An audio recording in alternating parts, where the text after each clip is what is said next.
Good morning students, this video is for class 6 science and we are studying the chapter 3rd, that is separation of substances, cleaning of food. In the previous videos we have already studied about why we need to separate things, methods of separation, hand picking and sieving. ये दो methods थे separate करने के चीज़ों को, hand picking और sieving. And our today's topic is threshing. Have you ever visited a wheat or paddy field after the crop has been harvested? Harvesting means cutting the crop from the field. तो क्या आप कभी किसी wheat या paddy यानी कि गेहूँ और चावल के खेत में गए हो जिसमें से फसल अभी अभी काटी गई हो? हार्वेस्टिंग का क्या मतलब होता है? फसल को काटना. The grains are attached to their stalks which are put together in bundles. तो जो grains होते हैं यानी कि जो अनाज होता है वो क्या होता है? अपने stalks के साथ जुड़ा हुआ होता है जिनको एक साथ रख के bundles बनाए जाते हैं. How are the grains separated from the stalks in the bundles? और इन grains को कैसे separate किया जाता है इन bundles से? The process of separating grains from the stalks is called threshing. यानी कि वो प्रोसेस जिसमें हम क्या करते हैं, ग्रेन को अलग करते हैं उसके स्टॉक से, वो क्या कहलाता है? वो प्रोसेस कहलाता है threshing. Threshing can be done in the following 3 ways. Threshing को हम जो आगे दिए गए हैं 3 वेज इनमें कर सकते हैं. फर्स्ट वे क्या है?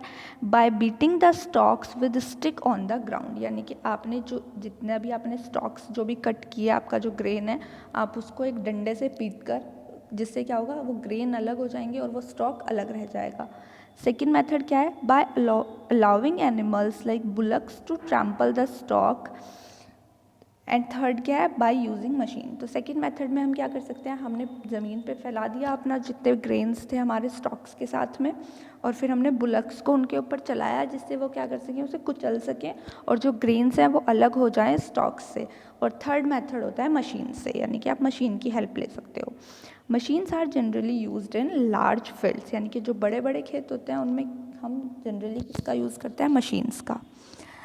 नेक्स्ट प्रोसेस क्या है? विनोइंग.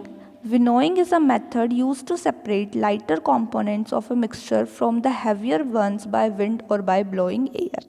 यानी कि विनोइंग वो मेथड है जिसमें हम हल्के जो कंपोनेंट्स होते हैं मिक्सचर के और दूसरे कंपोनेंट्स जो होते हैं वो हैवी होते हैं, उनको हम हवा की हेल्प से क्या करते हैं? अलग कर सकते हैं. यानी कि जैसे हवा चलेगी, हवा चलती है, उसके बाद क्या होगा, जो लाइटर कंपोनेंट है वो दूर जाके गिरेगा और जो हैवी कंपोनेंट है वो पास में गिरता है. यहाँ पे एक पिक्चर भी दी हुई है सो दैट आपको अच्छे से आइडिया हो जाएगा what winnowing is. This is the process of winnowing. तो ग्रेन्स क्या है? हैवी है तो इसलिए वो पास में गिर रहे हैं, और हस्क जो भूसा होता है वो हल्का होता है इसलिए वो दूर उड़ के जा रहा है, तो वो अलग हो रहा है.